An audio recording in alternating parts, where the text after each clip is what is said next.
Hi, this is Shadi, and today we're discussing Mitsuyo Maeda's career in wrestling, particularly the challenges. Now, this is a very complicated topic. Mitsuyo Maeda's origins, etc., the claims that were made concerning him.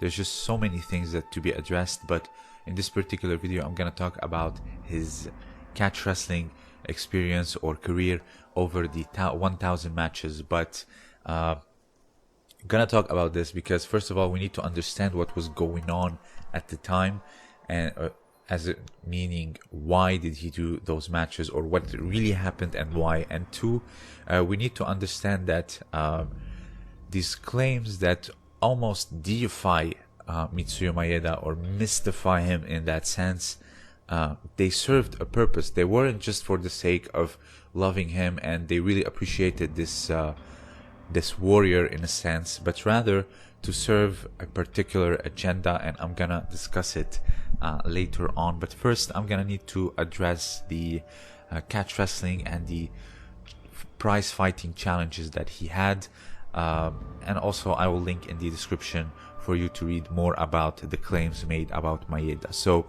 the claim by Eric Paulson was that he had also over 1,000 matches, and according to Japanese historians, quote unquote, Maeda had 2,000 fights without any losses. This is the actual phrase.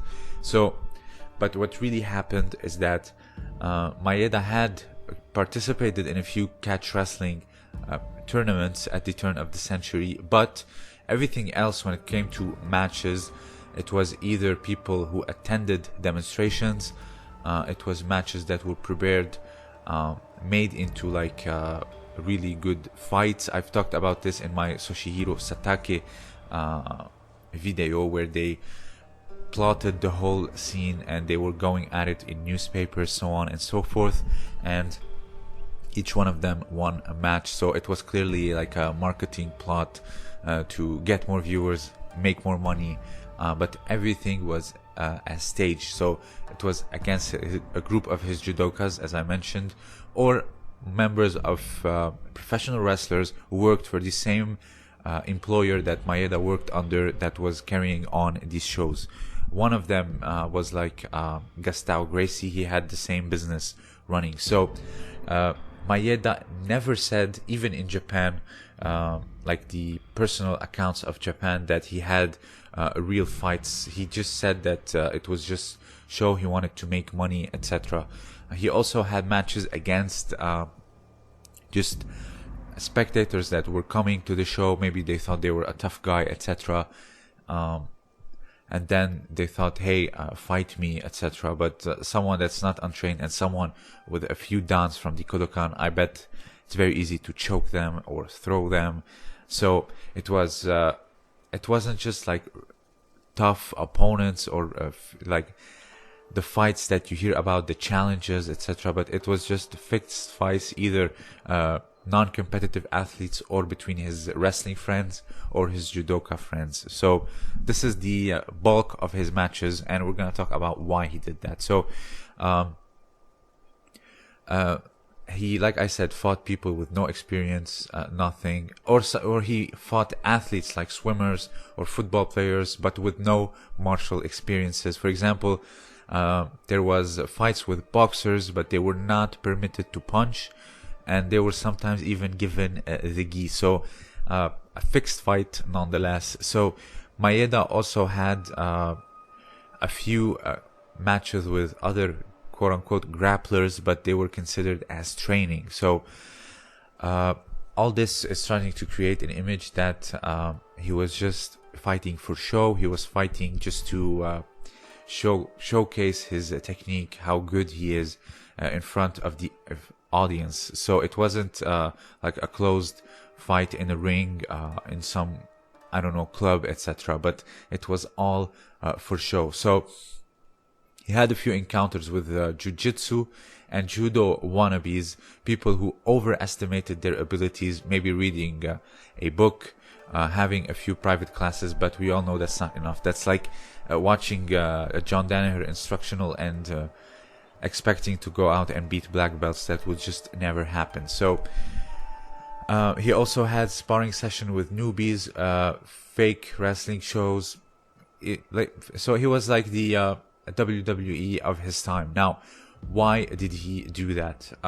You have to understand something, that at the turn of the century, owning shows, circuses, etc. was the best way to make money as a fighter. Even till this day, for example, when Craig Jones was on Keenan Cornelius's podcast, they asked him, would you like to go on professional wrestling?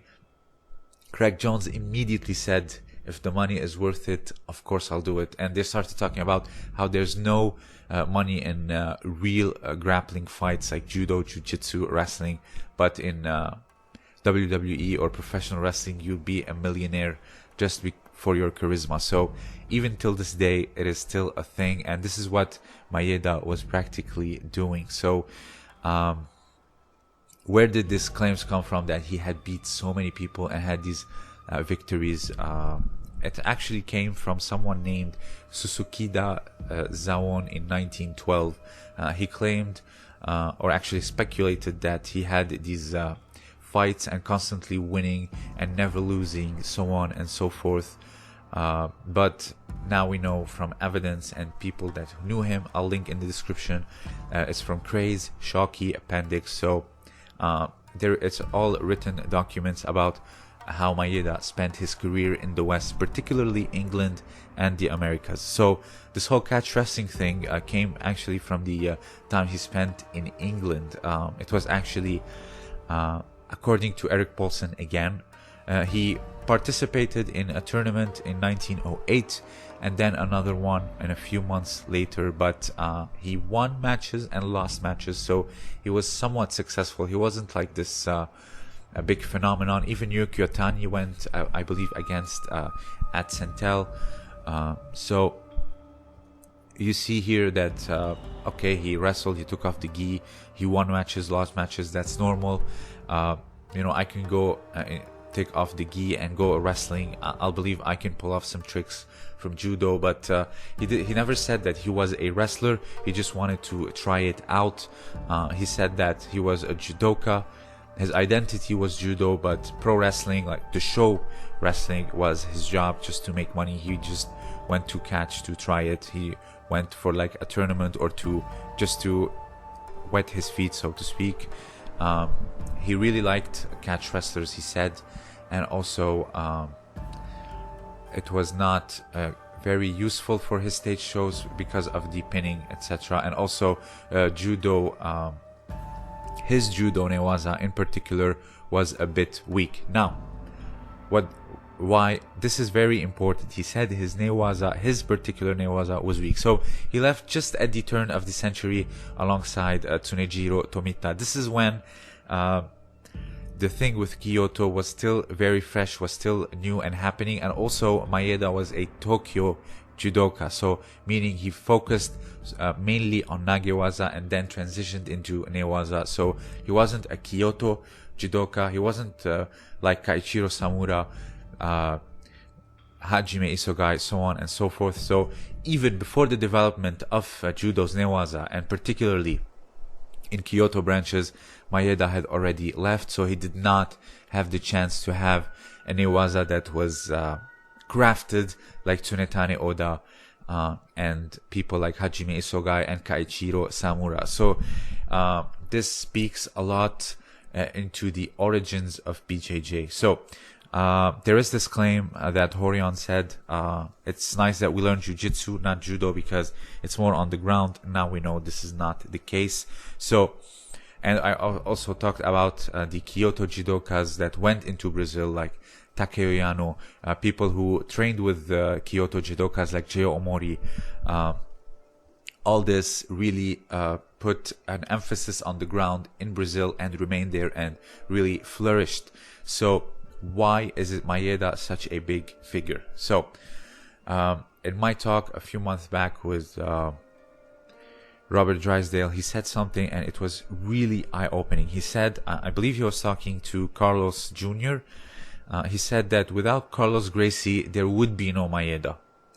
Think about it for a second. So the original claim is that or the romanticized claim is that Carlos Jr. was like this little kid. Maeda took him under his wing, and then he became this judo phenomenon. And then his little brother, who was really frail, called Helio, took on the mission, and then really crafted it. Because he was so weak, he fought off his back. This is the general narrative, so to speak. So the fact is, Robert Drasda continued to explain to me is that they mystified Maeda, or almost to the point where they deified him in order to give credit to themselves. So in the beginning of the video, I said that, you know, making these really big claims about Maeda was to serve a purpose. It was actually to serve the Gracie school, so to speak, the Gracie business.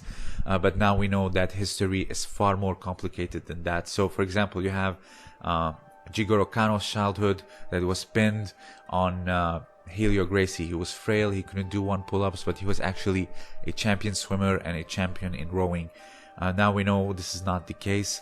You had someone like this mystical fighter named Maeda Count Combat coming and then taking specifically Carlos Gracie under his wing and made out of him this brilliant judokas that challenged everyone and won against capoeiras and other Japanese judokas, just so they could like push this mythical narrative in order to promote themselves, actually. So when he said that without Carlos there would be no Maeda, in a sense that is true, because his contribution to judo is somewhat indirect. For example, you had Jeyo Omori, that was way too much influential if you compare it to Maeda. I'm talking about Gracie's. Maeda's teachings went through his student, particularly Jacinto Ferro. It wasn't Maeda directly teaching them. They probably never met him. He probably just met Gastão, performed at his shows, made some money, and then continued touring. So this catch wrestling challenges, etc., really opens the eyes. Specifically, that he says he liked catch wrestling because his newaza was somewhat weak compared to them, and people like Yuki Otani, etc., they lost because their newaza was weak, because they left at a time where the Kyoto branch of judo did not establish their newaza yet. There was no the tricks that you see, for example, Tsunetane Oda performing. There was none of that, barely the transitions, etc. A little bit of newaza, completing the throw or pinning, and that was it. But everything else, it was just to serve an agenda, or to serve to push a business, which is the Gracie schools of judo. So if you have anything else to add, please let me know down below. Also, consider supporting me on Patreon. I have exclusive content just for the patrons. Like I said, if you have anything else to add, also check the link in the description below to read more about the misconceptions or the narratives about Maeda. This was Shadi, and thank you for listening.